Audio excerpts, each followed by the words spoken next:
August, so really September. So it was continuing to do. I mean, maybe. The last year, they basically didn't really. Are there trails committee agendas and stuff on the cities? It should be. You know that when the website was updated, some stuff sort of got jumbled. I don't think it's lost, but it was kind of jumbled, like going back further on the calendar, it wasn't there, but it's, you know, maybe a document search or in the office on the clerk drive.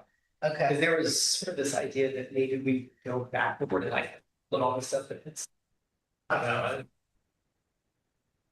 But it is, but it's nice. It's really, it's kind of, because how else do you find stuff now? Yeah, well, and I mean, like, completely, well, not like that. Like, recently we've had a couple of requests that were included so many things that like maybe if we had easier access to some of those things, we wouldn't get those requests that kind of divert us from our regular, you know, work.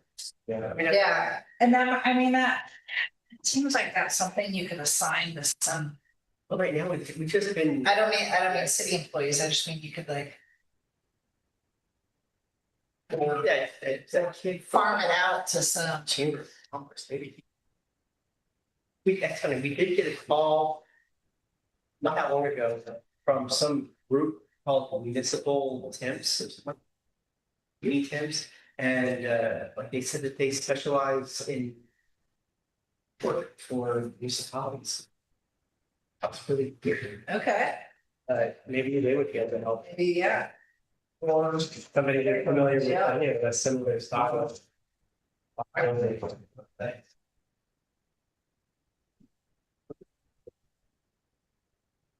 I don't even.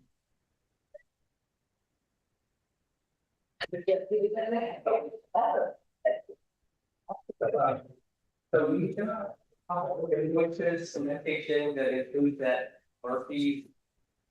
Oh, yeah. I wonder if there was a. Set it aside. No, not yet, but Just. You know, because there were some people out there recently, like after what's going. yeah, they're doing, I think, they're doing the soil testing primarily right now. I mean, design. So, meeting them. I spent a lot of time giving them information. We should this. I guess like people were curious. I don't know what they're doing. I guess they I assume they want to get it done as soon as possible, but they also. So. Yeah. Yeah, they were. Is it muted right now? You hear or no? Sitting next to lunch. No.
Recording in progress. Right, good evening, everybody in the room and online. Welcome to the Wednesday, February 18th meeting of the Trinidad Commission. We will begin with a roll call. Commissioner Slate. I'm here. Commissioner Cole. Present. Commissioner Hickman. Here. Commissioner R.F. Johnson. Here. Commissioner R.S. Johnson. Here. All right, there are no minutes for this meeting, so we'll go past that item. Next, approval of the agenda. Any changes any commissioner want to make to the one item on the agenda? Would you like to proceed in that order? I move to approve the agenda. Second. All right, all those in favor? Aye. All right, passed unanimously. That's efficiency. There are no members of the public present in person or none appear to be virtually, so I'm going to guess there are no items from the floor. Those commissioners who'd like to speak from the floor instead of from the. You're about to have a light on. I think some of them don't have lights, right, Anton, the microphones? It should still be working. Yes. I think, yeah. All right, so no items from the floor, then now we shall move on to the one only agenda item tonight. Trevor. Thank you. So just to start off the year and thinking about the council is going to be discussing the budget for the next fiscal year. I wanted to provide an update on our projects and priorities from last year, as well as to kind of give you a heads up on some upcoming projects, and it's an opportunity for you to comment on what your priorities are, what you would like to do this year, and communicate that back to the city council and staff.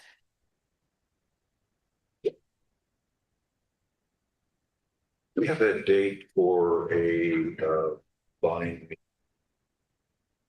I think you guys last time said you didn't feel that We talked about that Very- briefly at the end, I think it was. I think it was after you had left us. We Oh, just kinda last time you did? Yeah, Oh. loosely talked about it. We can talk about it again now. But yeah, the thought was that I shared it firstly. I've never thought those meetings accomplished terribly much other than getting everybody in the same room as far as moving the needle on anything. The STR committee disbanded. They're not present anymore. We certainly can do one. We talked about maybe an approach where go to the council meeting and I can just issue kind of a report along with Trevor to priorities, but I mean, whatever we want to do as a group. That's kind of my opinion on it.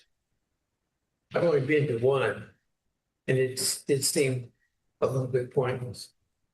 They didn't really ask any questions. I think it's good for certain applications, but maybe, unless there's something specific that you guys want to discuss, then. I mean, I feel like the last time it's like the city council is just having a meeting and we're just there. There weren't sort of like what Trevor suggested, wasn't a lot on the agenda for us to like discuss collaboratively. Other than us giving an update on where we're at, I guess. Your thoughts, you've been through many of them. So it's been through a few of them. Well, obviously some are more effective. Some of the meetings have been more effective. Yeah. And I guess my feeling is I'd like to hold the fire to the feet of the council as much as. What I mean by that is, I mean, we have specific things that we have to do, and our job is to, primary job right now is to get this update plan to a point where it's now time for the city council to move on it. And I always feel that that is an opportunity for us to say, hey, you guys got to get to work, because there are things that they could be reviewing and they haven't. And they kind of just, I don't know what they're waiting for, other than the fact that they're busy. I recognize that they have a lot of nights when the agenda is overwhelming. There's no question about that. But they got to be looking at this stuff. And there are 3 new council members. Charles, and Kate and Bryce. And they're, I don't even think they've seen anything on the general plan. Well, I know I'm betting a little bit here. For sure. But to me, there should be, yeah, I feel there should be an agenda item on every council agenda saying, this is where we are, this is what you should be reviewing, and put some milestones down for them to start looking at this stuff. Am I right in the sense that there are things that they can look at?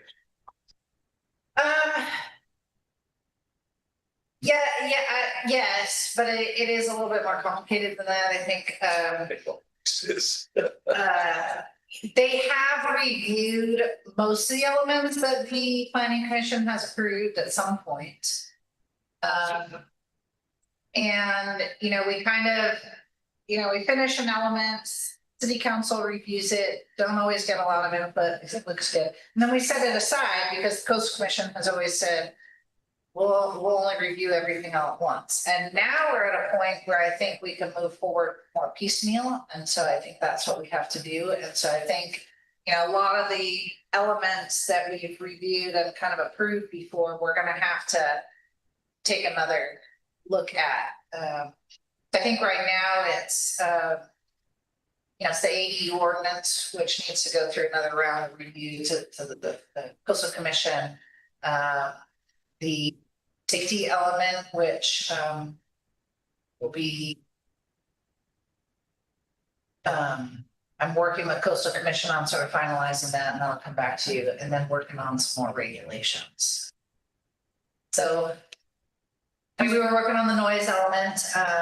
It seems like that should be pretty quick for us to finish up, and that can go to the city council because still an element. Does the council know that we can do these things kind of piecemeal now, or are they aware of that? I don't know. I think that's kind of. I like the idea of Richard taking tab. But Well, I mean, we did at one point have a planning commission rep who would go to council meetings and kind of give an update as items from the floor. There was also a long period of time where there was a council member coming to planning commission meetings. They haven't basically stopped. I've vented. I'm fine if we want to just do a report, you and Aaron, if you want to do a report, that's perfectly okay. I guess I just am concerned, I look at the length of time that this has taken and the length of time that is still ahead of us. And by the time we get to the point of having it approved, we'll have to start all over again because all the rules have changed, all the regulations will have changed. So, a project that has run essentially the better part of 10 years, if not longer, with this picture, right? So, and I know it's not, there are many factors to it. I know that, but lots of players and lots of organizations, but, it'd be nice to see some motivation on the part of the council to participate a little bit more.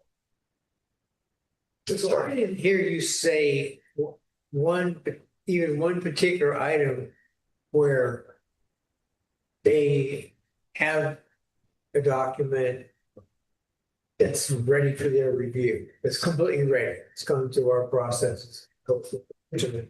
Well, And we're finished with, because we're not saying. So the land use element, conservation, open space, and circulation elements have all been recommended for approval in the past by the planning commission and sent to review by the city council. They didn't adopt it though. They reviewed it and maybe provided a little bit of input. But they didn't adopt it because we're waiting for the whole thing to be ready in a package. And now I think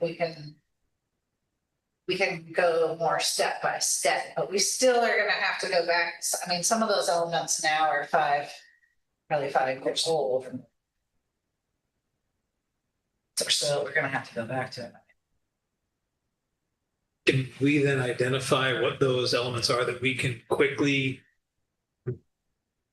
refresh on and then send to them? And Well, I say, think you know, hey, or at least identify those and we can come to them and say, look, here's what's coming to your plate.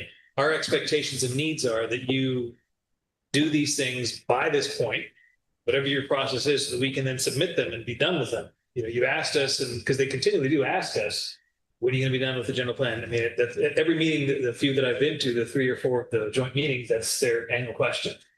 You know, every year we explain to them or re-explain to them the process and the quagmire, and you know, now that we have this different approach, or do we just do it again right now and say, look, here they are again, guys. These are ready to We act. could certainly give them all of them to review. But I think now I think instead of doing like the entire general plan, now we need to do like general plan with the implementing regulations. So those kind of go as a package instead. And so it'll be, so we're switching gears a little bit and focus on safety element, which no one's ever, that one we haven't updated in recent years. That'll probably be the first one that we get. I would like to request that you, with this in mind, pick one, something that can wrap up, that the council can know you can handle this independently of the others. That's a new process. Coastal. And then we would make that request to them officially. Please review this and approve or comment. Yeah, well, I think we're really close on the safety element. But safety element is an important one, for sure. That would be a great one to, I mean, some of them, I think they sort of discount the basic level of importance. You know, what are they gonna do with the ADU, for example? The state is. Yeah. How it's gonna be in it. What is- Yeah, EDU ordinance is kind of, is going to be, is what it is kind of thing. Something that we would expect them to take a close look at and go, yeah, you got it right, or you're missing some points. But I think, I think the city council does tend to rely on the planning commission for that expertise. And so they probably feel, especially when it's been vetted through the coastal commission as well, they probably don't want to mess with it too much. But I think one of the important components of getting it to the city council is public input, because you're not getting public input here. Folk opportunity. Yeah, but you always get a bigger crowd at a city council. Yeah, well, sure. Unless they were appointed. Yeah, Sure. You gave, speaking of council, you gave this same report to them in the previous meeting? I have not given this to them yet. But I plan on it after you guys talk. Back to Richard's original query, like I view those meetings as being rewarding if we are ready for them to review something, or if we're trying to extract information from them, right? We had one recently with the ADU and US bars, are they allowed this versus that, right? So I feel like we were really trying to gather input or push something on them they're worth having. But if we're not actively engaged in those active processes at the moment, I'm sure that it's, we don't have anything to push upon them or to extract from. The people sitting through.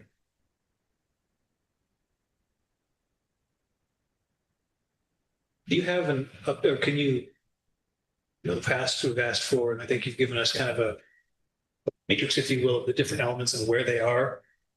Which ones, now that we have this piecemeal approach that we can do, which ones are indeed ready to have the council act on, and then which ones we still need to wait on? I know that would be helpful for me to have that document that we can just kind of have living and keep updating. We can show it to them like, look, these 6 here that are in green, they're ready, they're yours. It's 6 of the elements being ready to green, but with green, right?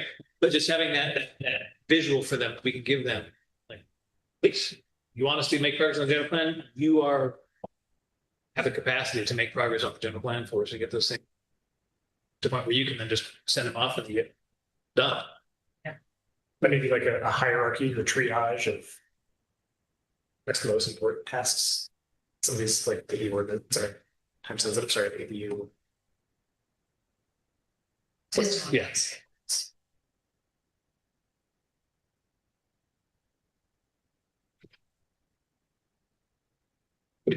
What is our pleasure? Does anyone want to try that? Yeah, you know, Rachel says that a number of these things I don't know anything about. You're it looked at. I mean, I'd love, your support in the room, tag teaming when it comes time to talk to the council, because you have a long respected tenure too. With a lot of these projects. It's feet day. I chatted with you folks for better part of a decade now, and we're chatting again. And this time we want to make sure you really hear what we're telling you.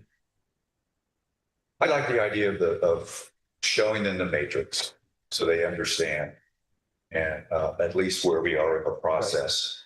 And then I think another thing that would be useful too is to emphasize to them that we do want their input. Yeah.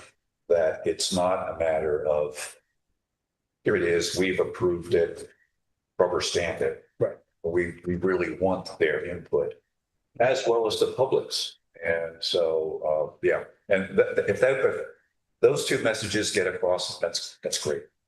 Makes a lot of sense. Sure. And the mechanism on how you want to do that is fine. Whatever we want to do. On that I think it was the last one we talked a lot and expressed our support to the council for them getting you additional support, not just simply more hours for Trevor to build because you're already, I'm sure, maxed out on your capacity, but getting you support to be able to move things through from other planners, assistant planners, other folks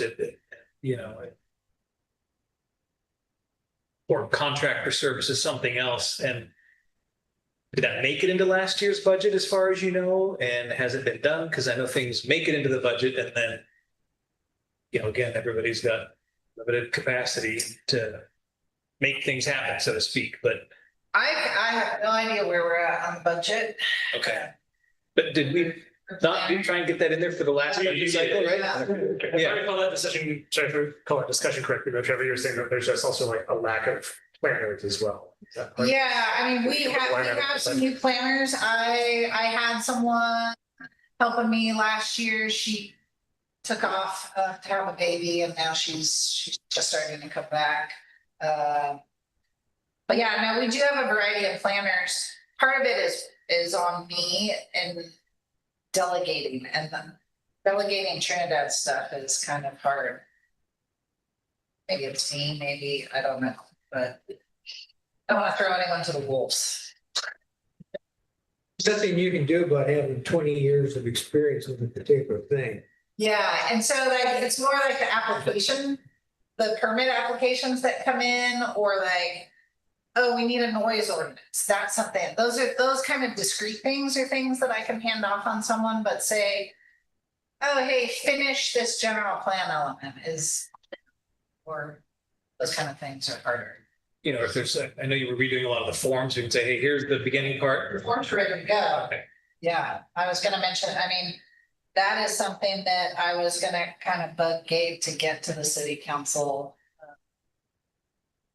So we can, and I don't know what it would take to finish getting the online, municipal code finished, updated, but it hasn't, it's, so getting that. Renumber it, yeah. Cities. Is that something you could pass off? That is something that's something that another firm does, but I think, there's this bottleneck of getting all the ordinances.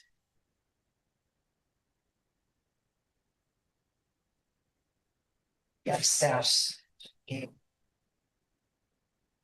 I mean, could they do a template and even put in placeholders and then pass it back to Gabe to say, plug in your ordinance, here's your numbering. When you have it, it plugs in right there, but here's the framework for you. That way, that piece isn't overwhelming and to a point, I don't know.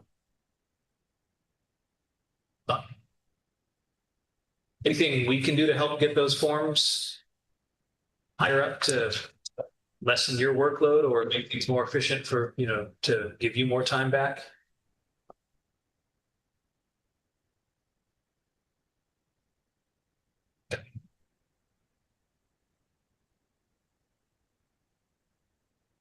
Where are we on grant funding for the? We are getting down, so we got an extension through the end of this year. We moved some of the funding around, we did an amendment.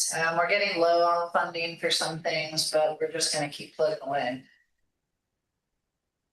City has the money, As I know, expand the gap, yeah. whatever the gap looks like. And I mean, some of it's on the coastal commission to actually turn around comments and which has been part of the holdup so far, but I think they're working on it. They've turned around comments on the AV ordinance, they've turned around comments on the safety elements. I think they're trying to make that.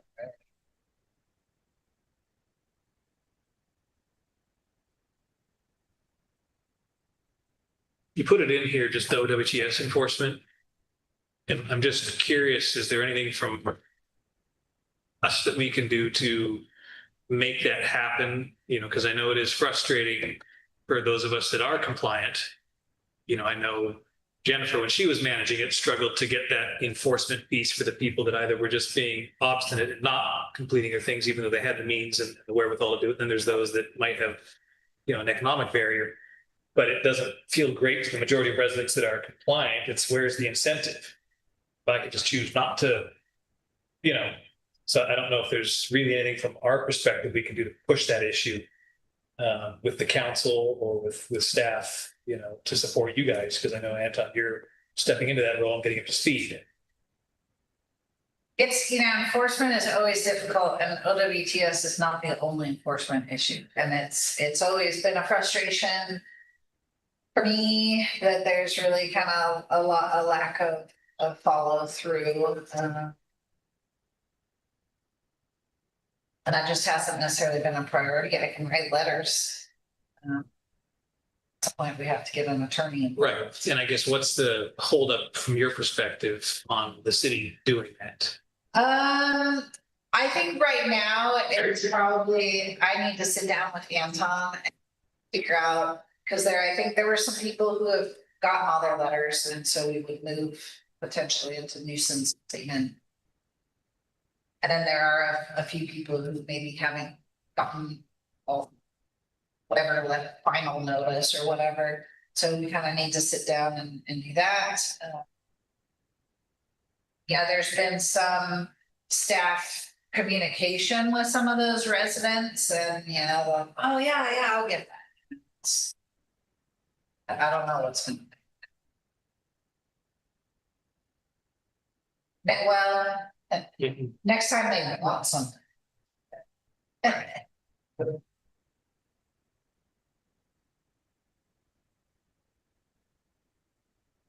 Yeah, oh, that's a good, okay, so yeah, we need to connect, I think we need to connect business, there needs to be a questionnaire on business license applications and building permit applications. I talked to Gabe a little bit about that with these new forms, that your septic's compliant. Or you don't get a business license? Yeah. Or building permit. Yes, Those are not cross-referenced. I think that's great, but I guess my follow-up question would be, so how would we enforce them not being allowed to operate their business? Because it's great to put this into policy, great to put a program down, if there's no belief that there's going to be a consequence for this behavior, what the hell's the point of once again saying, hey, it's a third letter, we're going to go to a nuisance abatement, and then that nuisance abatement never shows up. It's like, we keep crying wolf. Well, and I think with building permits, it's pretty straightforward. You just Sure. don't get your building. Yeah. The business licenses, that is much tougher. And how far does the city want to go in terms of, potentially business?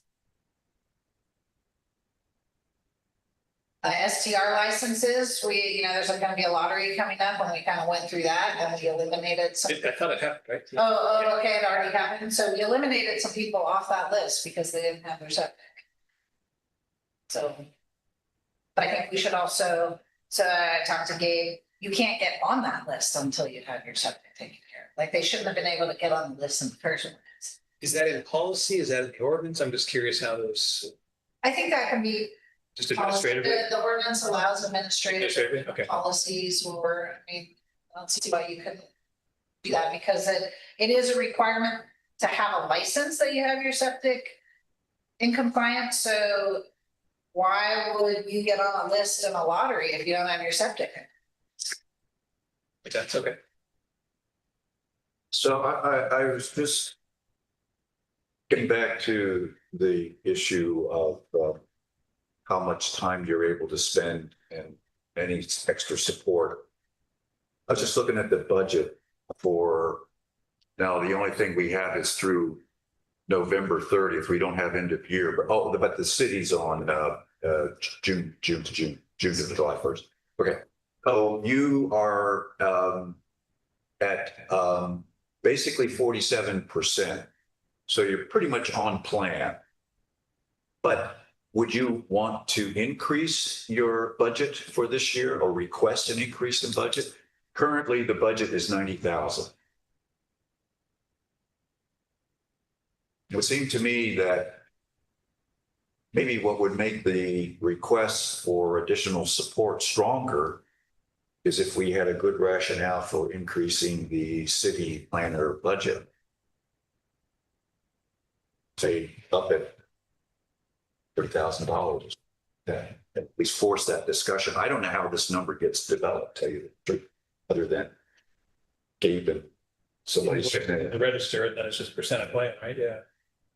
Yeah, I think a lot of it is recycled, and then, just some numbers, but, Curious how we ended last fiscal year, percent of, you see June of Yeah. 25, that would be an interesting one. and there's various line items, I think, for planner. Well, that's the other thing that makes it a little, that makes it a little bit difficult is, and they also break out the building inspector, admin tasks and enforcement as separate cost codes.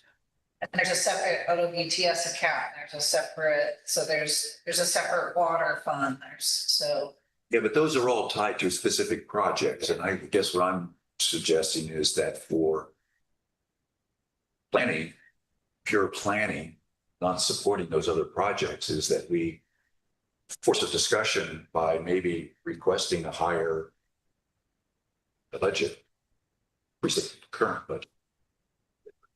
I don't know. I mean, problem is then we got to find somebody that really will do it. yeah, and so much depends on, so much just depends on what comes up. We always put a plan together of what we're gonna work on, and, some You get years grants. there's a lot of applications, some years there's grants. I usually am managing a bunch of grants, and I don't have that. I'm kind of bugging the city to apply for implementation funding for the climate resilience, because we have that nice new plan and they want to give us money, and I don't want to miss that window. But I don't know if the city really has the staff capacity to deal with that, right? Are there consultants, contract companies that, the city could hire to augment you, that, to do a specific planning function? Like a one-time thing, we try and find somebody that you can sit with and kind of line out, here are the deliverables we're looking for, right? Ask me, you have an hour of my time a week to ask questions or something, and then bring a product back in a certain amount of time. That, I think, just if there's something that just has been sticky that you just haven't been able to to get through even something simple, just to not have it weighing on you, you know? I mean, but that's the kind of thing that I could hand off to someone else in our. Right. That's just, you know, if you don't have that resource or that, you know, internally, are there other options out there that we could try and find? Potentially, but then you have to think about, you have to go through RFP or. Yes, but again, if it's going to get the work done, then it's a headache worth having, in my opinion, you know, to get this done, to get through these things. Might be something where just, you know, to try and get through all these elements as an example together, you know, you doing each of them in parallel just is, you know, you're constantly, you know, not making the progress because you're always back to putting out the fires on each one. I don't know. Well, I do know that HCOG hires consultants, planning consultants all the time. And they're out there. And a lot of. Well, isn't that what SHN is city's planning consultant? Yeah. Because Yeah. So we'd just be like further subbing out Trevor's job. I mean, sub, No, absolutely, we'd be doing that. or she would be sub. Yeah. But So Trevor, would you rather be supervising some other consultant staff or somebody that's in the building with you? Maybe you get creative about figuring out how to delegate something. Yeah, probably someone in the building, but it would depend on the project. Well, you mentioned things like putting all that material, I can't even remember the expression you used, but putting it all online, whatever. You know, that sounds like a thing you should break out. Somebody a job to do that. If you would go to the city council and say, got this person, we want to take up 20% of their time, something needs to be done, minimal supervision for you. Yeah. You know, That, I mean, the online thing, I was talking to Anton before the meeting started about also getting like some of the older minutes and stuff up back online. Yeah, that's not, fortunately, I mean, that's something will take someone in this office time, even if it's subbed out to someone. Yeah, I don't know, the logistics of things. If you were able to find somebody at FHN to tackle a specific task, how likely is it that person at FHN could say, hey, we actually just got a new big project, we need to take that person from you, Trevor, and reallocate them to something else, or kind of once you get your hands on them, are they pretty committed to you? Yeah. Okay. Yeah. Like I said, I was giving Leanna a lot of the permits that came in last year. She also helped me put together some of the new regulations that I'm working on, and doing a lot of research, that kind of stuff. There was a project I was hoping to work on, which was the watershed sanitary survey for the water plant. But I had to kind of hand that off to someone else because I didn't have time. That's a nice.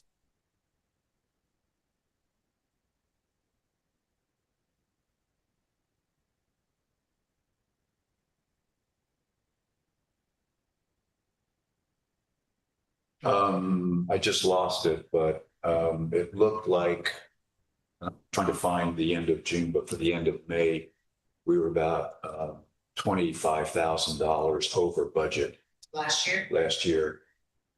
And that doesn't include June. I lost June. You know what happened to it because they did some strange things with the meeting.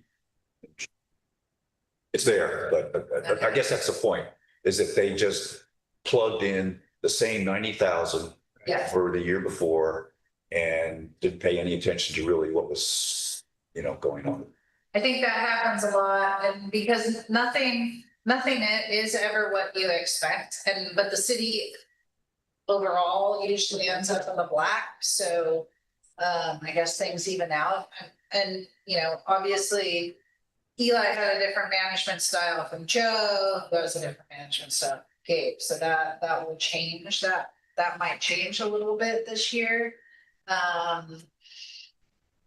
And, you know, I always put, sometimes you want, like, it also takes time for accounting, I think.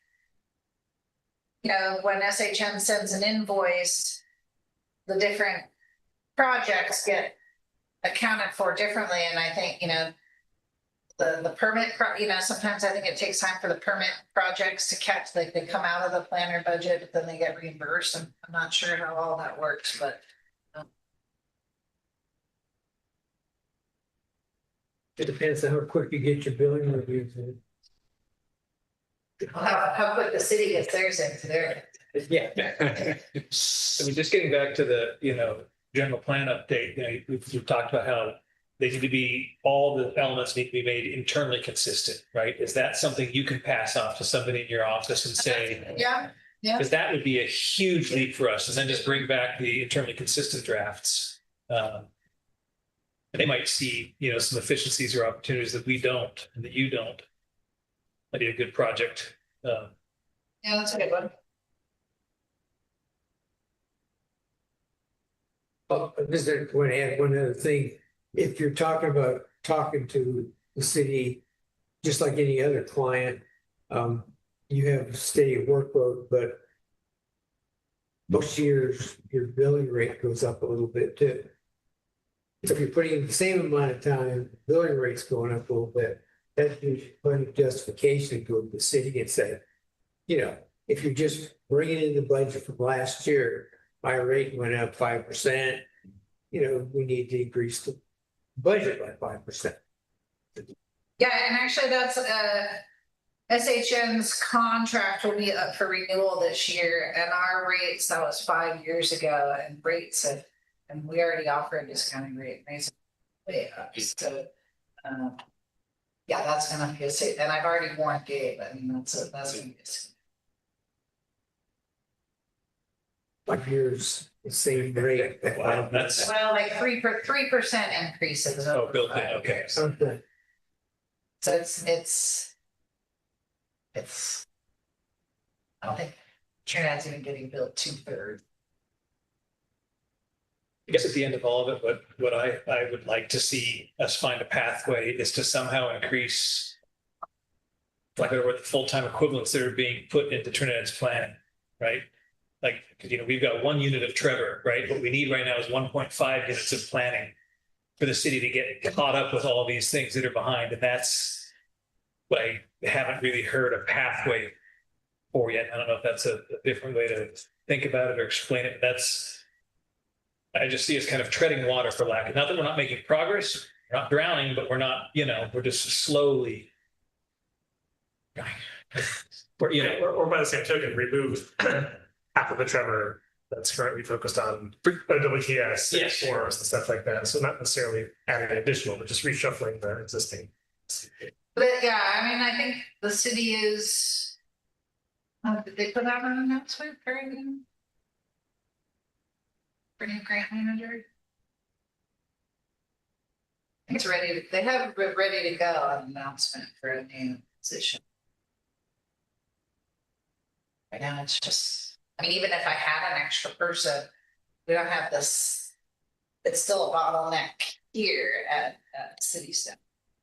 are you having conversations at the city staff level to help this new position that sounds like it's being created, right? We're gonna get a new grant manager, and then kind of, you're gonna get I don't know what the end of this new title is gonna be, project manager, I guess. But anyway, to kind of design the work responsibilities of that product, of that person, to specifically eliminate some of the bottlenecks that the planning piece to see. I think it's an important discussion to have, to make sure that. Last year, the city did an employee, they call it like compensation study. So they looked at the various positions and compensation. So they did kind of categorize and get that kind of figured out. But did they solicit feedback from you? What is keeping you from being able to do your job that the city has to do for you to be able to be more efficient with your time, to Chris's point? That's maybe something we can help facilitate as well. I don't know. Okay.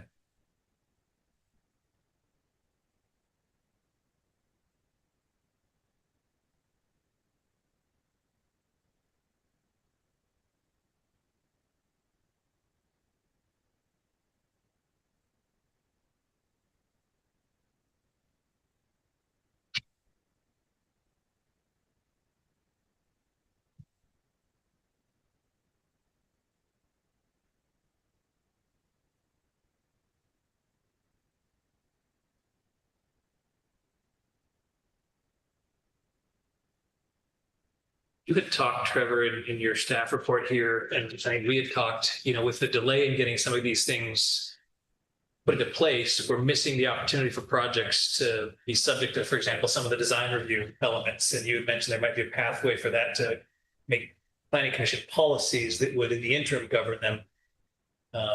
We had that discussion. I would love to see us kind of revisit the lighting standards, and I would like to really learn more about the dark sky.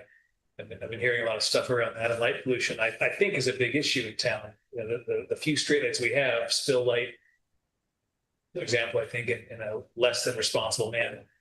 I think it'd be better designed. Only when they're on. Huh? Only when they're on. Only when they're on. You're right. That is solved part of the problem. That I think 3/4 of the 10 in service in town are not currently working. Last I checked, as I walked home from the last meeting. But to that point, what would be the process for us to do that? Because we have projects that have come before us since we did our last review of the design element, and we're going to have more coming up again. We're stuck in this middle ground where we know what we want to require, but we're not yet allowed to require that of our applicant, right? Well, so I think there's a couple of things. One, I think we have talked about adopting the new design guidelines as policy to help you make the findings that are in the ordinance. So I think we could look at that. And that would address, because you can address lighting and projects that come before you as conditions of approval. But when it comes to existing lighting, you would need an ordinance. So you're talking about a noise ordinance. The county just passed a lighting ordinance, but I think we could also, it could be a standalone ordinance, or if I'm looking at the LCP update.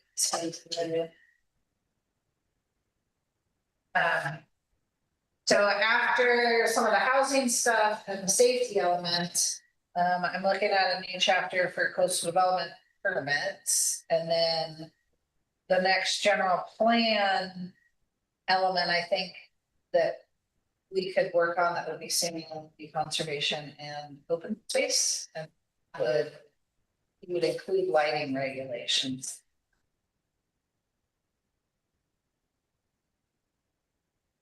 I'll have to get to that in the next year.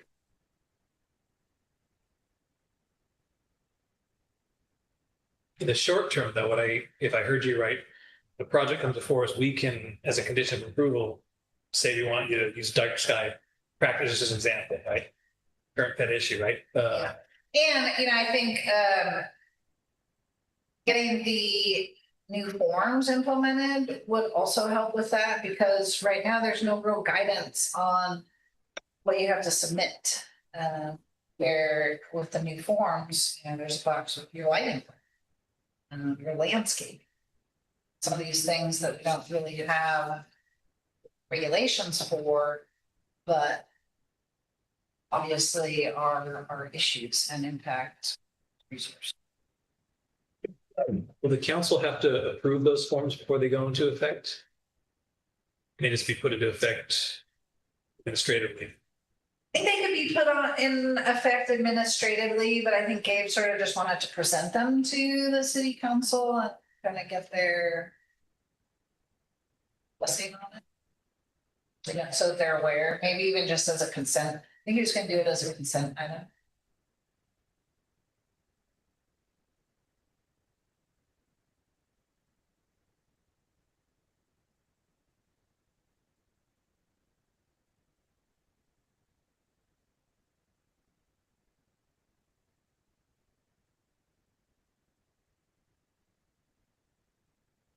Well, Priority wise? yeah.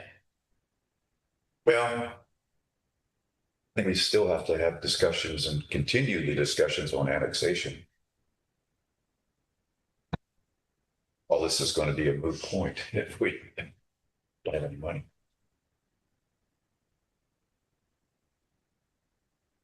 Yeah, and the housing element is one that certainly one that. And the city could even, like Blue Lake, we'd be planning for Blue Lake, but they're gonna. They're doing an RFP for someone to do just their housing. A number of communities will be kind of farming it out like that. Some are gonna try and do them. The housing element is one. Yeah, we could talk about whether the city wants to try and hire another consultant but that standalone project I could give to someone, but housing elements are not, they're not. But I'm, last time HCD went easy on Trinidad and I'm hoping that will continue. What's the timeline for them to release their final official numbers? It's I think HCOG announced today that HCD approved it. So now at least the methodology, and so it's done. I think there's an appeal period, and I think the city of Eureka is potentially appealing. But the bottom line number is already determined by HCD, and it's just the allocations of who gets what where is the only thing that's still. Bottom line number for the county. We put in your report here that the revised elements are due July 2027. Yes. So that's after it's gone through all the various processes. That's what it's supposed to be finalized, right? So everybody's gearing up. That subject, I was looking at what you said about the standards, where they break out low income housing to 4 different categories. And I just wonder, where's the data, the income data come from? I mean, is Trinidad supposed to figure that out? Well, the income data is set like what constitutes low income and extremely low and acutely low and very low. And I understand that they'll put a number on there, Yeah. but then how do you confirm? Who actually goes out there and says, what is your income? Well, that when you report, it's very difficult. Like they make you either provide a selling price or a rental price, or if it's rent controlled, or if you don't know, like we've had a couple of smaller houses go in Trinidad, and I said, low to moderate, maybe low. They're like, no, if you can't prove it's low, then it's moderate. So you have to either force the landlord or the renter to.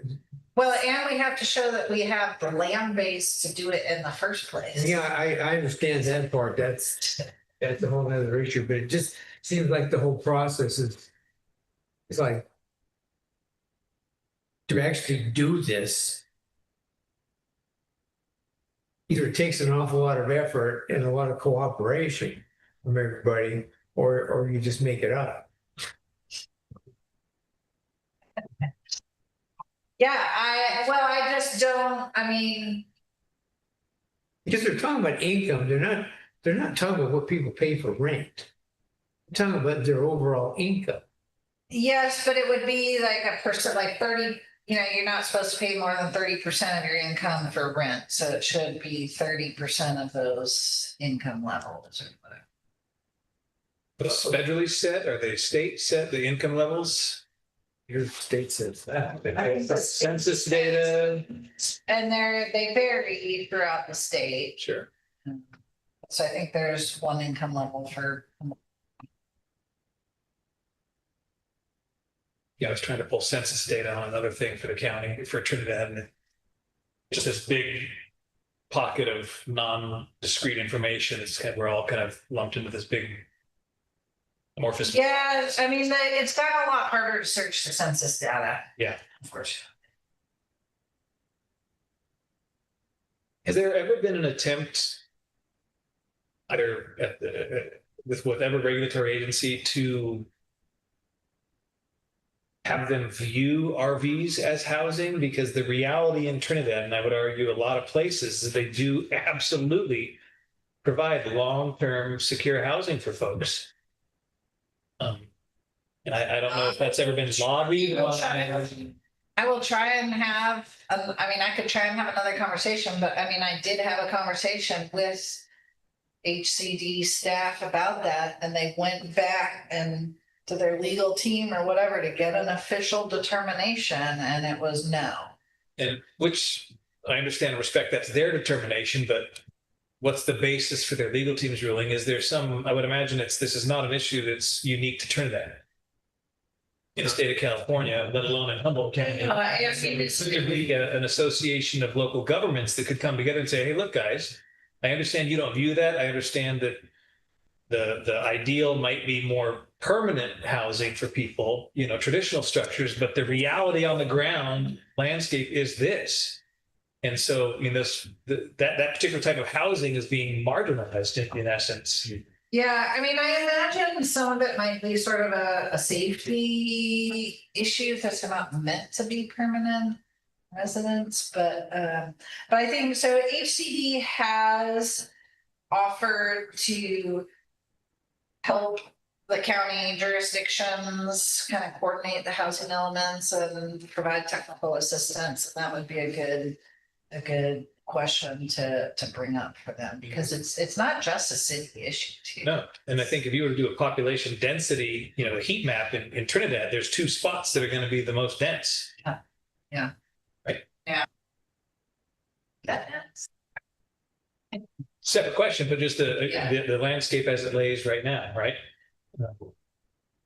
My recollection was that all of the RV stuff went away when the state implemented this new housing ordinance regulations, because housing had to have a permanent foundation. And so that meant that every RV, unless you build cinder blocks under, I guess, Right. away. Right. So I think the timelines are not on it as housing. But you can't regulate, or they're regulated completely separate as a motor vehicle, right? Yeah, totally. DMV's got a license plate on it, and they Yeah. probably don't want to turn loose. Well, it might be something Ain't gonna be there. to where, laws get put into place, and then 5-10 years down the road, you see unintended consequences of the law and why that doesn't fit. And so then maybe it's time to reach out to our, state rep, or assembly district and that kind of stuff and say, hey, here's an issue. Can you help us with this? Because they're the ones that can affect that kind of change. Yeah, and I think, I mean, okay, so you're renting out an RV or you're renting out a space. Who do you complain to if it's substandard housing? Those Right. kind of things. I think so. That's safety issue and. Well, and also too, when you think about it, if RVs were included, you don't really have a good number of the housing or the amount of housing that you have, because that number can change overnight. Right. If the RVs move. So I can understand where they would not want to include those. Mhm. Yeah. I mean, anecdotally, I will tell you that I don't think the numbers change, Not here. and so that's Yes. that's the trouble, right? That Well, we there do is- all of our stuff. There is, well, yeah, maybe the number of spots doesn't change, right? I mean, But the tenants of the individuals. personal observations literally across the fence are that Right. they're pretty remarkably static. Sure. But, Yeah, but, most of them are. but if that, I mean, I think it's still up for sale, right? Yeah, the sign's still there, yeah. Yeah. So that could in a heartbeat Sure. become totally different. I mean, that housing could all go away in a heartbeat. Right. Yeah. It's just this weird space that, I know. it's not regulated, which does absolutely raise legitimate safety concerns for the occupants of those places, right? But then there's basically kind of a Wild West, no oversight of it because it's not included in anything. So it's like, we don't know how to regulate it from a state standpoint, so we're just gonna ignore it completely. Yeah, I don't know, it's beyond the Trinidad Planning Commission. I mean, Yeah. it's a fact, so, yeah. Putting your head in the sand doesn't fix it.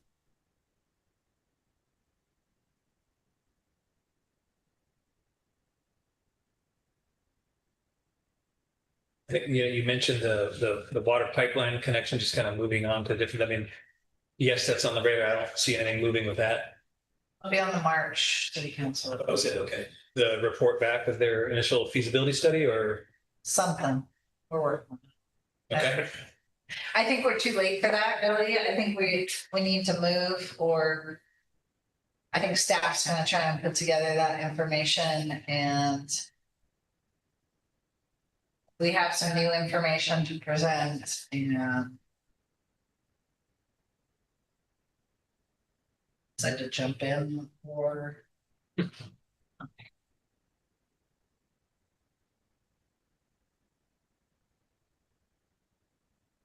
had a question about, talk about the resiliency project implementation.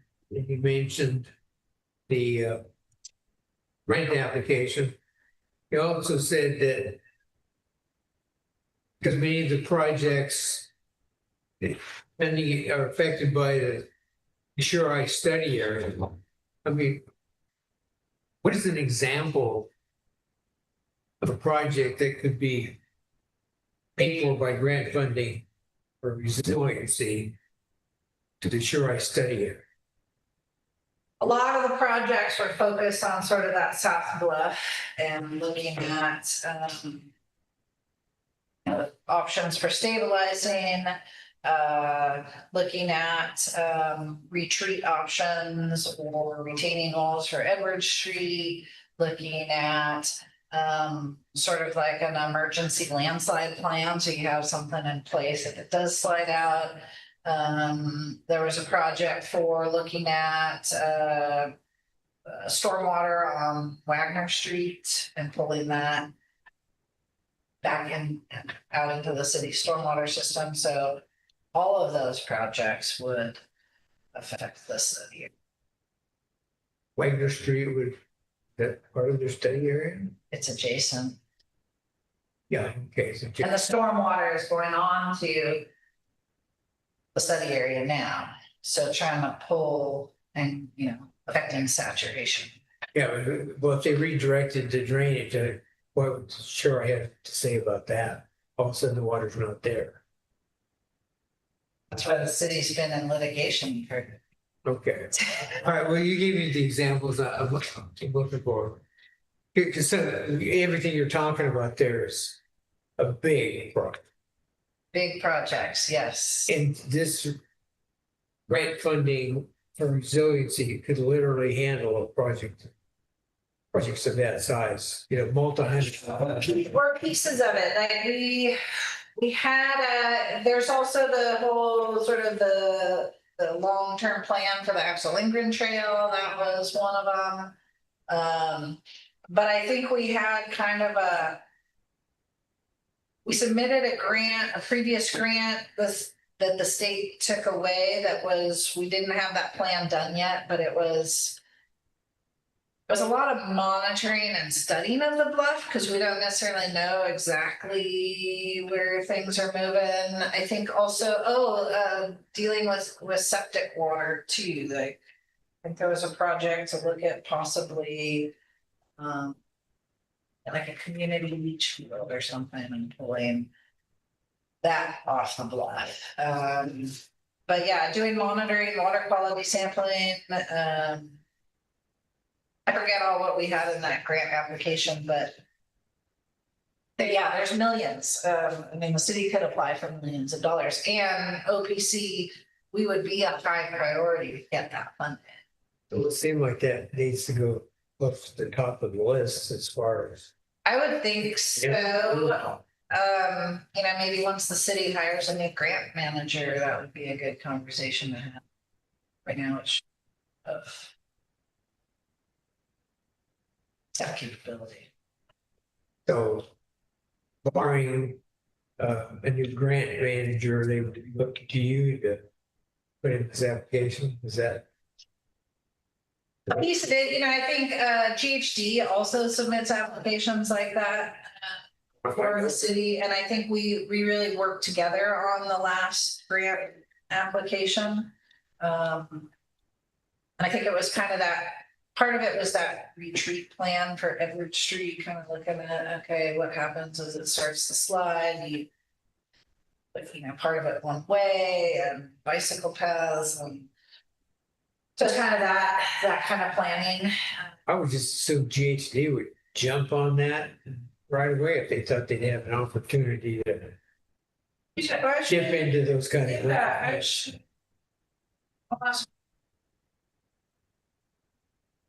And in the near term, tackle the areas that aren't as sensitive, at least get some stuff crossed off the list from that resiliency plan, right?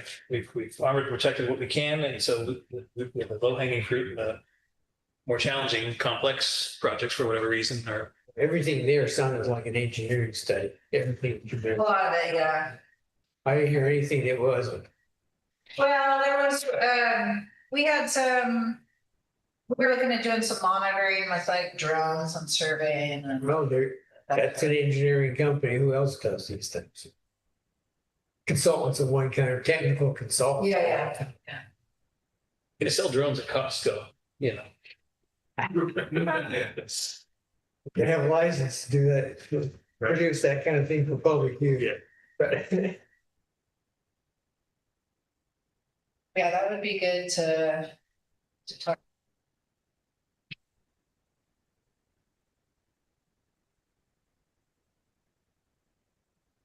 Cause that's one I hate to have the city miss out. But grants are a lot of work for staff too, but they tend to pay for a staff position. But they are a lot of work, and I know, the airtight project has been a real.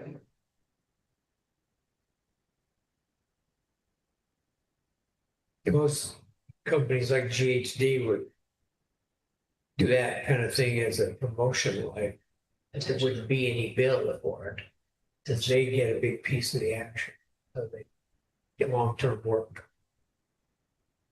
Because they have done individually. Yeah.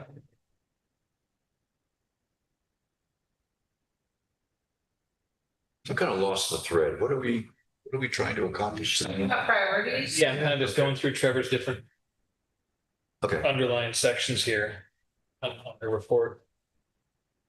SDR ordinance, you said, Trevor, that things are pretty stable. That is there. You kind of were asking us if there's anything that we're. There's a couple of things maybe we've talked about, but there's nothing that really stands out to me that we can't deal with through just administrative regulations of the Anton, manager. as you're sitting in there to put you on the spot, you're hearing folks come in day to day and seeing emails and fielding phone calls. Is there any kind of drumbeat of consistent issues as of late with the STRs in town? I have not heard anything from. I wouldn't say so. No STRs. But that could be a pretty easy thing for us to formally revisit and then just send right back, right? In fact, I think we're really on target with the timeline. We just have a couple more inspections for these STRs tomorrow, and then I think there's one that's kind of outstanding. And then you've not heard any complaints from the community, anything new, anything different, anything kind of like the issues that Complaints for created the ordinance seem to have been resolved by the ordinance. Right? yeah, I think so. That might be an easy thing for us to tee up and, right? Because you said that cycles come and do, right? Yeah, I think you guys could just say that, Is I the, don't know if it even has to be on your agenda. I was gonna ask, is there something, I can't remember, is there anything in the ordinance that says the frequency with which we have to review it? I think it said in 2 years after adoption, then as needed afterwards, I think is what it says. We don't have a defined role then. Now that this ordinance is in place and implemented. Yeah. Is it us specifically or the council that would need to review that periodically? And it's planning, Michelle. Okay.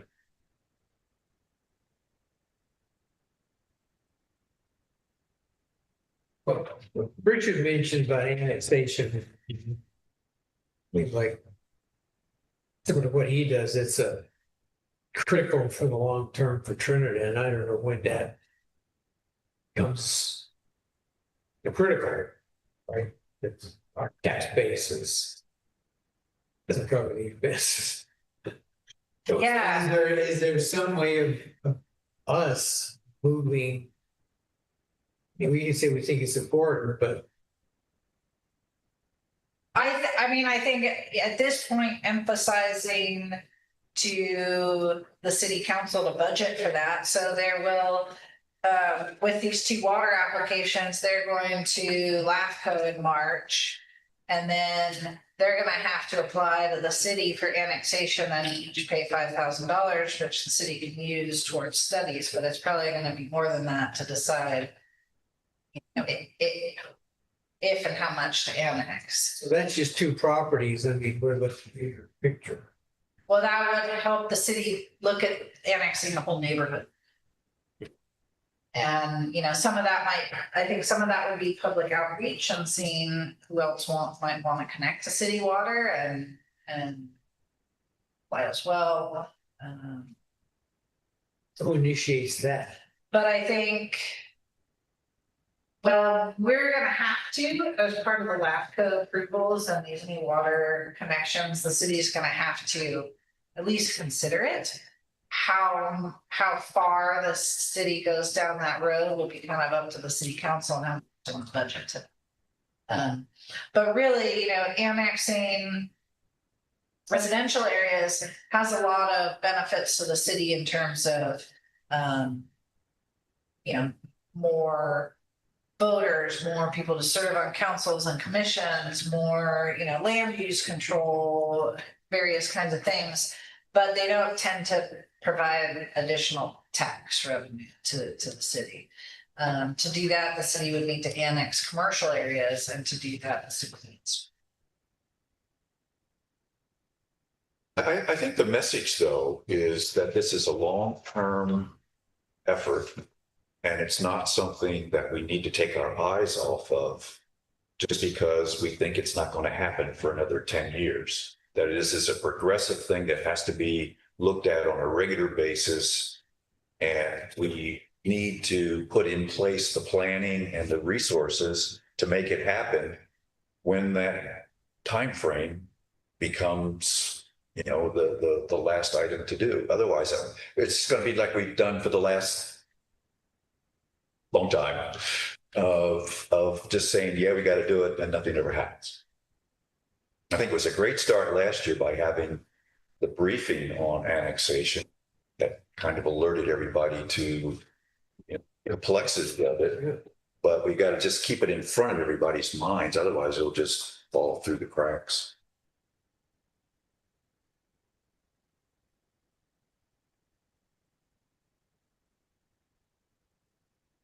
It does seem like that's the job of the planning commission. A lot of these things, it seems like we pick it up sort of after it's already started, but one that potentially have some action that gets attention or starts moving the ball down the road. So, yeah, it's got to be an important issue. You're not just slide and slide. I mean, it's easy to say, well, can't do it if you don't have water. But, well, But there, you know, even if the city decides not to hook up to Humboldt Bay, the city will eventually lose the rancheria as a customer, and there's that extra water. And loss of revenue. Yeah. yes. I hope the city's thinking about, you know, But yeah, they are. I think that'll be part of, you know, some of the information we provide in March. With maybe there is no real focus, but the focus of annexation seems to have shifted from when we first talked about it 2 years ago, which was the Lanford Road neighborhood. Seems to have shifted towards Mill Creek. Maybe it doesn't matter where we're shifting or where our focus is geographically, or as it is just, the ducks in a row. You're right.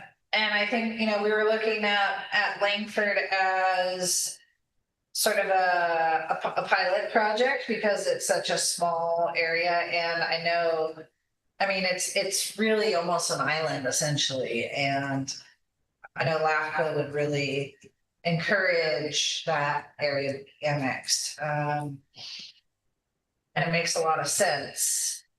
It shifted because of the water applications. But I think we should still look at Langford as part of this annexation study that we embarked on.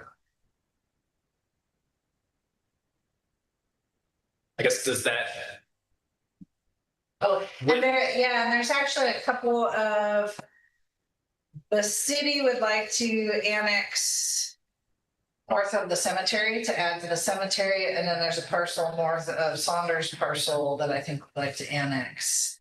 So there's a couple of other little individual parcels north on this side of the freeway that we might also look at. But I'm way behind the curve on it, but they're looking for further north, like wherever it is, storage places. Yeah, so And hardware store. probably not with this round.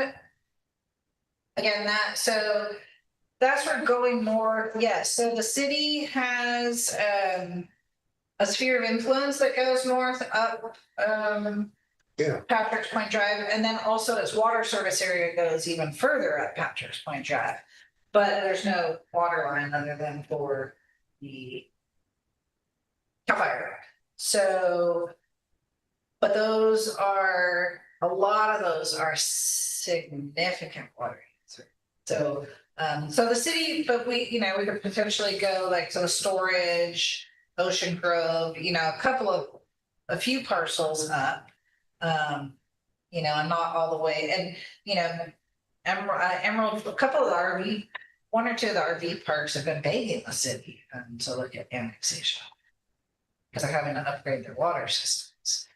Again, those RV parks use a lot of water. The water budget study was done years ago, kind of, the maximum build out. Did you account for the sphere of influence areas as well? So those areas that we're talking about right now are kind of included in our max build out, right? As far as our water? But we don't have the water to serve we don't have the water to serve that entire area all the way up to CAL FIRE. Okay. Not to CAL FIRE, no. Okay. And the Coastal Commission, as I recall, very much wants us to serve that area first from a services standpoint. So under Coastal Act, because a lot of those are zoned, coastal recreation or something, coastal commercials, it's a coastal designation that would be a priority use by the Coastal Act. So yes, the Coastal Commission would rather have us provide water there than to housing. HCD would rather have us provide water to housing. And they have housing, so RV parks have. Trevor, I know you briefed us on some of the implications and processes for annexation, but to what extent are those conversations happening at or among the council as well? I don't think they've discussed it much, not since the briefing from last time. So you say things like the city is looking at these parcels, those decisions are supposed to be happening in staff. Oh, I would say, yeah, staff. Yeah. Just sort of curious, generally speaking, how the council feels about annexation and how the city do, like the residents of the city feel about annexation. Almost guaranteed to happen or that it needs to happen, but I don't know that it's easy to bring people on board with it. And that's why I think, that's why I've been hesitant to just go start, sending out notices to people, because we do need to get a feel for how people feel about it, but I think their initial reaction at least in the past has been no. So I think we really need to put together some educational materials in terms of, you know, what are the benefits and drawbacks so that people. Because unfortunately, you know, most people already have water, so what's their incentive to? Yeah, or the people who are on city water. They're Yeah. not in this. Yeah. Yeah. Do most people have city water out on Mill Creek? Or just, Mill Creek and, yeah, most people have, yeah.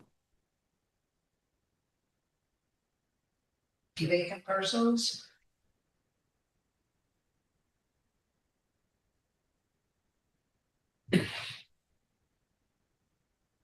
Two.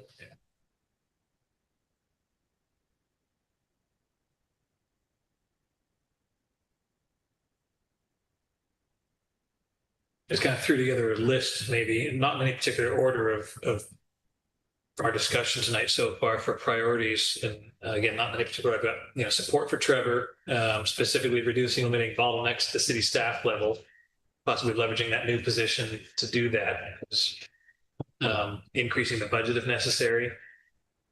The annexation discussion we just had, keeping that at the forefront is a priority for us, to ask the council to keep it, right? We just think that makes good policy sense. And again, that's a council led initiative, not us. STR review, just kind of checking in and advising the council that all is well, and we don't see a need for any changes from a ordinance standpoint, that the changes that need to happen can be done administratively. Planning forms, I guess that could go back under support for Trevor, just getting that consent item out there so that they can be implemented. Because if I heard you, Trevor, some of the updates to those forms will ease your communication burden, right? People have to provide these things. You're going to tick these boxes, you have to give those things, then you'll get a more complete packet back. And I have general plan, LCP kind of just grouped together, developing a matrix of the status of the elements, and then what is ready, getting that to the city council, and then keeping that, you know, perhaps a standing agenda item for them, you know, where they are with their progress on that. What I miss? Maybe the design guideline policies. Yep.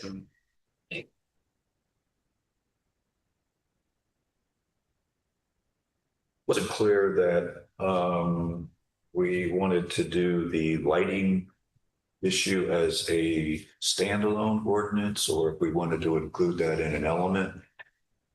I think at least you could start, so if you start implementing the design guidelines as policies, that would cover your new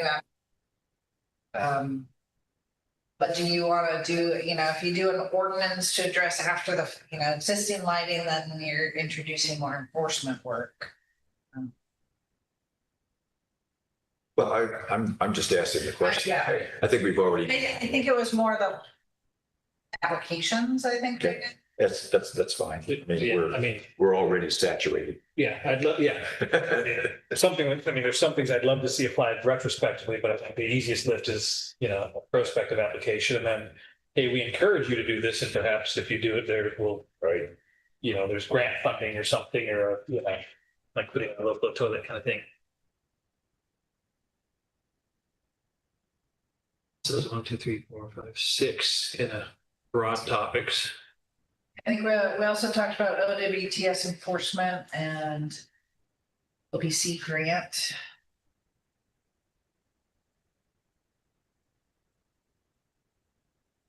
We talked about the OWTS enforcement, and I guess my question is, that really ours, or do we just need to tell the council, hey, you need to step up to the plate and enforce this? You know, what we can do is there, but we have no enforcement capacity. I need to work with Anton to at least maybe get those last letters. I kind of get us maybe, and we can at least provide a status update. You get Russ to write up. It would be good to. Yeah, Jennifer was doing the septic to September water, septic awareness, water awareness, and we also haven't looked at water use again and water conservation, so that might be something we look at doing at least by September again, we usually do that. Question for you, Trevor. I feel like over the years mentioned that, enforcement really all we have is kind of nuisance abatement. You don't have anything else, any other tool really as a city. Is that something that would be worth crafting and developing? Would that It be, is, I mean, or have we just never really used, we have that tool, we've just, as a city, never bothered to use it. We just need to get right out. Can't you put a lien on this? eventually. Yeah, and I mean, you can institute like fines, you can do fines. I think Russ Gans, is he still our attorney? Yeah, He should be able to draft a form letter for septic and pre-approve that the process is after we do 1, 2, whatever the process is, 3 notices, the next thing is, hey, Russ, here's the certified, here's the evidence that we've done our due diligence from our standpoint. Now it's yours. The next step is, and the city directs our attorney to send the letter. Because a letter from attorney might grab somebody's attention a little bit more. Along with, we also talked about, that's right, tying that into the licensing, right? yeah, The rentals, STRs, all those things, right? Any kind of, or, any lease use permit. I mean, is there any avenue we can have? I mean, everything we do, we touch, it has to be current, right? For us to approve it. Yeah. Okay. How many outstanding unpermitted septic systems are there in town?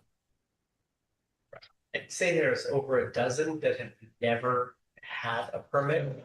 And there are something like 3 or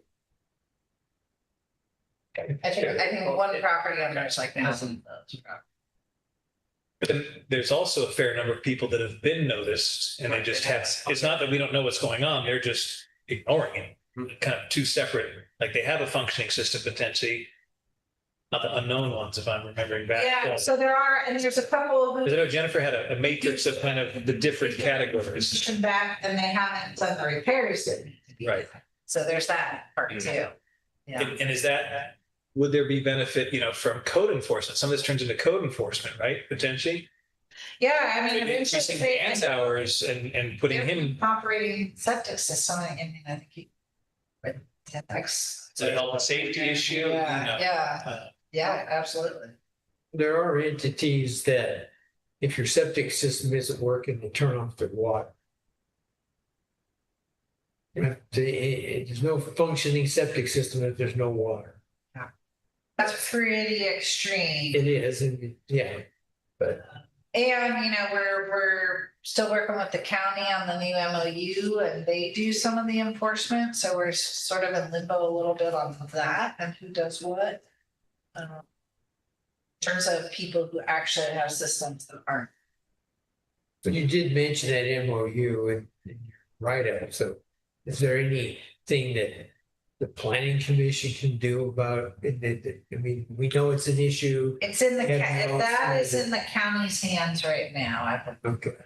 And city staff, city council, city staff issue, not a planning I commission. think, yes, I was just sort of it's something that takes my time, so I was letting you know about it, but it's not gonna come with you. You're saying all the wrong things tonight. You really, really are. You should be somebody, that is something that has to be done. We need to have someone do it beside you. That's what we've been talking about all night. I'm the OWTS administrator then. Yeah, Right. but to see the problem. yeah, I mean, you don't have time for the planning stuff. You should, It is your, yeah, and I don't mean to bark at you, Yeah. I apologize, but Septic systems was not the thing I really wanted. right. We're clearly encouraging you to get creative about getting help. another suggestion too, and the county does this all the time with backpack, is publish the list of people who do not have permits and put the status of why it's not permitted. If it's a lack of inspection or lack of repair, And put the homeowner, I like that. put the property name. It's a public health issue. Yeah, and show it to the city council. In a public meeting, maybe we'll get them to, Show them the parcel map and yeah, maybe color code. yeah, If you don't want to list the name, like these X parcels are owned by one individual. So one individual is, well, I mean, but I think that individual needs to be motivated Sure. enough to begin working on this, yeah. because it'll never happen otherwise. No, I Sure, that agree. individual cares about public safety, but others. I'm not, yeah. It's a great idea. Probably the city attorney would probably say, wait a minute. Well, No, it's defamation of character. well, I mean, No, the county does this almost every day in their, in the newspapers. Yeah. They publish people who are Not complying with not whatever. complying with Yeah. taxes and, Yeah. some of those people, owe big chunks of money to the county.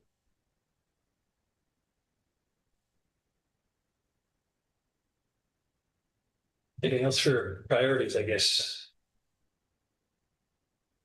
Talk about or want to. Yeah, I just caution us personally, maybe, is that this is a long list already. Sure. And it is difficult, as we all know, to try to stay on top of this stuff when you've got fires that have to be put out on a monthly basis. So I appreciate the list, and I think it's a great list of priorities that make sense, but Yeah. I mean, there are a few items on here that are simple presentations to the council from us in a public meeting, like, hey, here's our position on annexation. Here's our concerns. It's not our wheelhouse to deal with, but we're telling you as your planning commissioners, you need to deal with this reality. Same with OWHS. And then we can kind of immediately cross some of those off. true. But it will take due diligence on our part to keep it in front of them. Right. And make them recognize that this is an issue. Otherwise, they'll move on to the next problem. We've got this list out there and if you can put it on one page. Yeah, I can do a matrix of all of this and then, whether it's submitted monthly to as part of the staff activities report to the city council or quarterly or something. Yeah.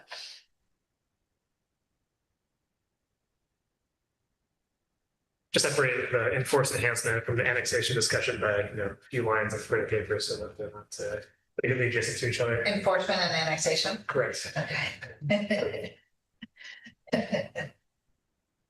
We have no role in enforcement, right?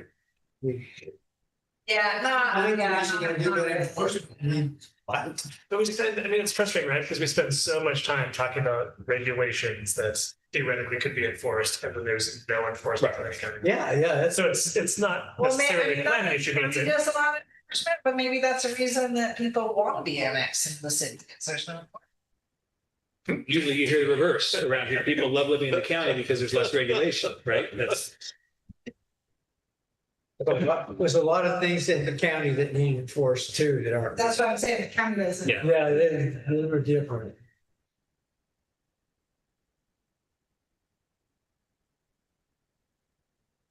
Yeah, I mean, for me, it's the LCP update.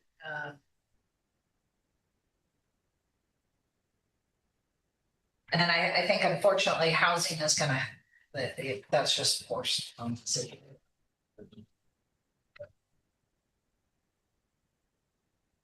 Cause I got another letter from HCD saying, hey, we're your ADU or. And one of the other entities that has say over it, right? Right? No. and it's probably worth mentioning, right, that there's usually around this time of year, there's discussion of which commissioners are assigned to which committees, and there seems to be very few committees at the moment, like I'm not on any. If we have any anymore. Yeah, right. All the committees that we were assigned to have been disbanded. And not that anybody here is dying to serve on committees, but it seems like there's some areas for exploration here that might necessitate like an annexation committee. An annexation committee probably would be good. If the city's going seriously.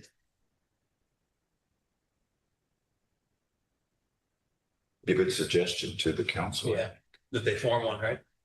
And perhaps include a planning commissioner, Absolutely. right? Yeah. And maybe there's, and maybe there may be a water committee at some point again too.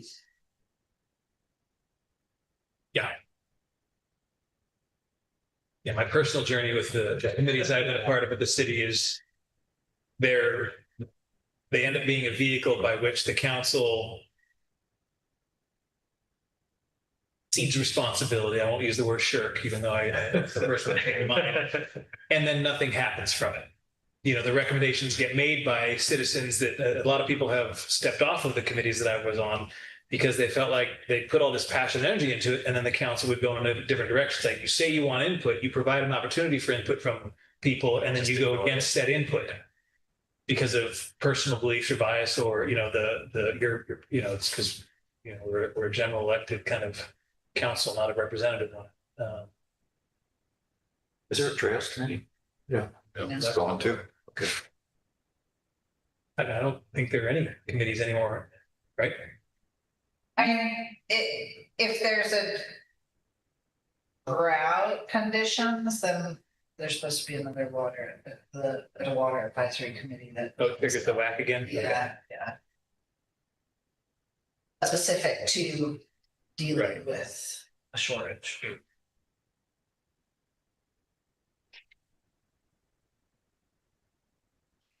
Maybe we can just suggest like a working group that they need to, you know, I don't know. Like the council members they have a bunch of committee assignments already, and they, you know, at least committees that they have obligations to be part of that, again, a city our size don't really.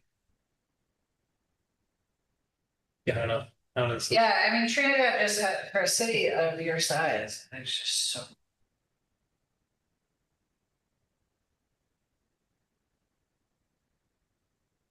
Like the concept of, you know, somehow. It is, we talked to them, but so maybe a suggestion is to kind of put together this priority list. The sooner you get it to the council, the better. Okay. Exactly. Great. Yeah.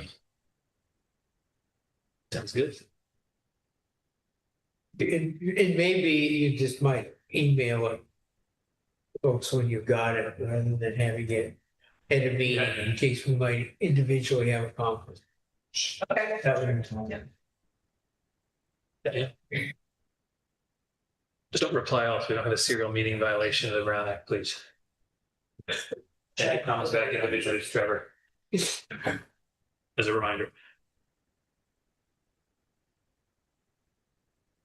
I know this is not in our wheelhouse, but I think it's also, maybe we should at least make the suggestion, the website is in horrible shape. And I shouldn't say horrible, but it's outdated and it really needs to be up to date.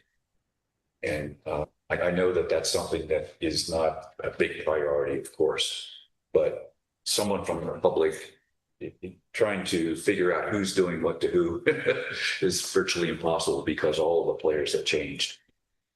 And that makes it difficult. To find certain documents. And it's very difficult to find certain documents, yeah. Yeah, That sounds like a good project for AI. I was gonna say, or a web designer or somebody, right? I mean, not that I have AI, but Yeah, it's. I make comments. I want in the planning center. There was some momentum when that was launched, and then another fire came up, another project came up, and then, Right, yeah. I mean, that might be a place where it's worth the city, you know, investing some resources. Maybe we can recommend that. I've got that on here too, that they hire someone to really make that thing user friendly, somebody from the outside designing the architecture of that website that makes sense to them, because if I design it, it's going to make sense to my brain. If Gabe designs it, then it makes sense to his brain. What it needs to be designed is to public, right? And how they need to find and research stuff. And then the city would then need to go, oh, that's how we plug information in, and this is the format. And, oh, yeah, I think that's a great idea.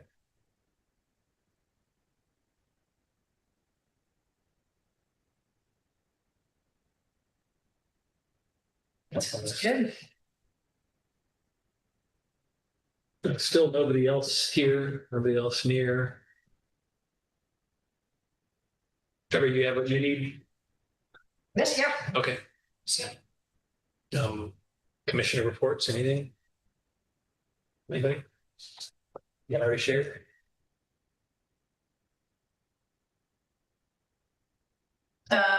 Just talk about the April meeting. I won't be here in Right. March. I am also not able to make the March meeting. I'll check my calendar. So We're not having a March. I was thinking about rescheduling it for the week. Yeah, they'll also not be here March. Okay, well, that kind of takes care of that. Is it spring break or something? Yeah, I'm not here, but.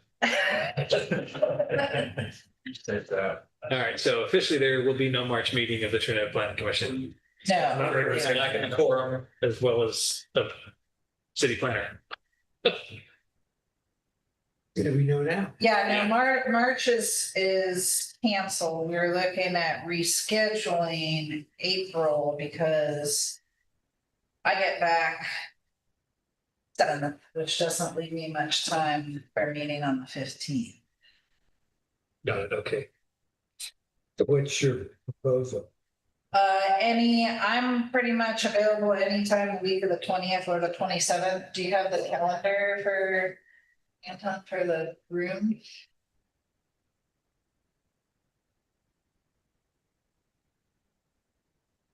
Yeah, I think it's pretty open. Do you want to, do the, Do we want to stick with a Wednesday? The 22nd doesn't really work for me. The day before would work, 21st. Yeah, and it's nice to break up the city council and planning. I think isn't there usually something the 4th Wednesday? But you said the 22nd doesn't work for you, Aaron? No, but I mean, I could also miss it. There's, 4 there. But we could, I mean, the 29th would be the 5th Wednesday, so we know there's nothing regularly scheduled. Usually. I work that day. It doesn't have to be Wednesday. Tuesday, 28th is you for us. Oh, yeah. Is the 21st? 21st? What other week is that? Tuesday? Tuesday. Sure, that works. So March will be canceled and then we'll move the April meeting to the 21st, right?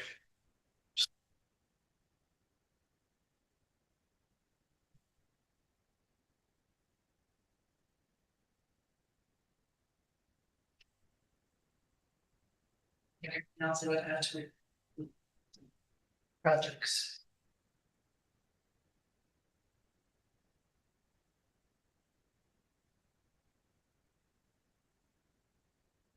I think we're done. Yeah, and I think there's nothing else, right? Future agenda items, we've gone through those before. There's nothing new there. No new updates on those, right? Anything we want to pull that's there? I know we've done that in the past. Or is it still just we feel a good parking lot of things we want to get to? The parking lot. Okay. Cool. Motion adjourned. Great. All right. Thanks, everybody.